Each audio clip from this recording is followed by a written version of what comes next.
Hello everybody, my name is Masoud Olia and I'm a professor here at Wentworth University in the School of Engineering and in the Mechanical Engineering program. So I'm here with an example which is related to the subject of mechanics of materials. In particular, here we have a beam that is 6 feet long, as you could see. We have a load applied at the far end of 200 pounds. It's pinned at A and then also supported by cable BC. So here I have set wire or cable BC. So I'll see my first mistake here. There's no AB. Wire BC is made of A36 structural steel. That's basically a 1020. Then 20 here means 0.2% carbon content. So this is a very soft steel, by the way, as opposed to other types, 1060, which is much more brittle than A36. Okay, it has a diameter of 0.3 inch. So it's a circular wire. It's a diameter of 0.3 inch. What we want to do, due to this applied load of 200 pounds, we want to find the amount of a stretch in wire BC. So we want to find out basically delta, if we call delta the amount of stretch. So the way you have to really approach this problem is you ask yourself, how should I do this problem? Well, delta is related to epsilon. See, epsilon is defined as what? The ratio of change in length, or the amount of a stretch divided by initial length. By the way, initial length of this wire, I call it L sub 0, or just the distance between B and C, as you could see in the picture, is 3 divided by cosine 30, right? Which comes out to be equal to 3.464 feet. And if I multiply it by 12, because it would make more sense to actually have it in inches than feet. So if you multiply it by 12, it's 41.57 inches.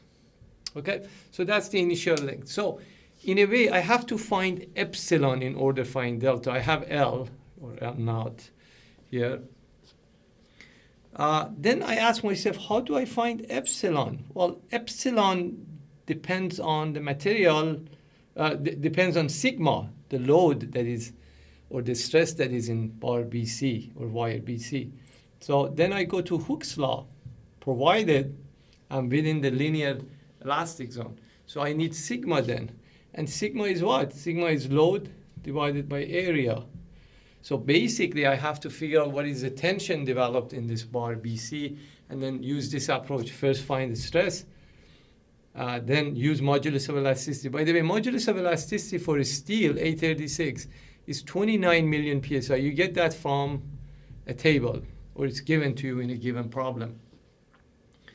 So once you find sigma from having the modulus of elasticity, you find epsilon. Once you have epsilon, you're done. You can find delta. Okay? So let's move over here and draw a quick free body diagram. So this is our beam, 6 feet long, right? This is the load of 200 pounds.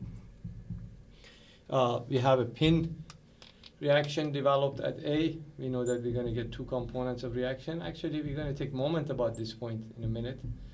And of course, we are interested in this force or tension in bar BC.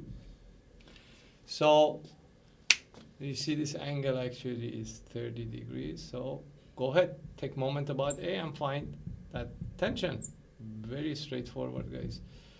So notice that only the y component of this guy, or vertical component of FBC, which is FBC sine 30, will have moment. The x component passes through A. So FBC sine 30 multiplied by 3 feet, the moment arm. Then of course that's going positive, and the 200 is going to give you a negative moment times 6 equal to 0. So we end up getting, I believe FBC becomes 800 pounds. Okay. Once you have FBC, then, as I said, try to find now sigma. So I'll move over here and I'll say sigma in this bar BC is FBC divided by area. This is called average normal stress. So if you take the 800 pound and divide it by area, remember we know the diameter of this. If you have diameter, area is what? Pi over 4 diameter, which is 0.3 inches squared. So the unit comes out to be PSI, right? And I have that here for you. That sigma BC becomes 11,317 PSI. Okay? So now we go to Hooke's law. So this is known as Hooke's law, right? Hooke's law, remember, there is a limitation to Hooke's law. It's only applied within the linear elastic zone. Remember linear elastic zone? If you plot sigma versus epsilon for a given material, say for steel, it's going to look like this, right? So that's, Hooke's law is only good in this zone here, right in this zone, right? So how do I know, by the way, that I'm within the linear elastic zone? This is my stress. Well, there is an easy way to do that. See, this actually 836 means that the yield stress for this material is 36 KSI. That's 36,000 PSI. So basically, remember, yield is what? Yield is somewhere here, beginning the transition to what? To the plastic zone. And look, we are here somewhere. We are way below. Ours is 11,000. This is 36,000. So we are somewhere probably here. So we are well within the linear elastic zone. Okay? So that means we can use this equation. Just rearrange this equation and solve for epsilon now. Epsilon becomes sigma divided by E.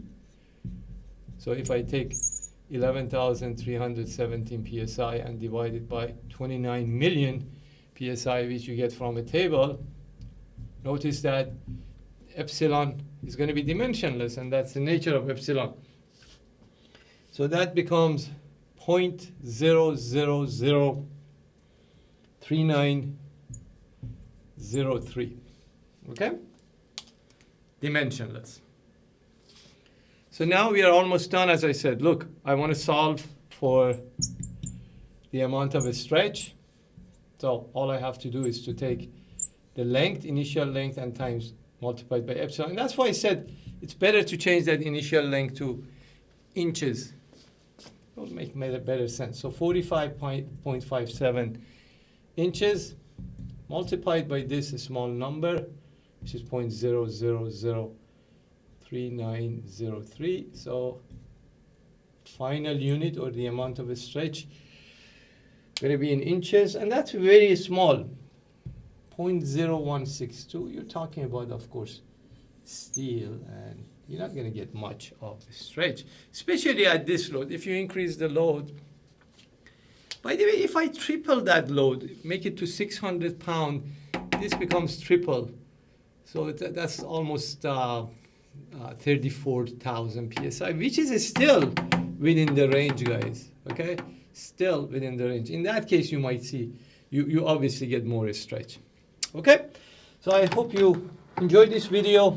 As always, if you like the video, please subscribe to my channel, and I will make videos almost weekly, one or two, and it will be posted on YouTube. Again, thank you for watching and listening.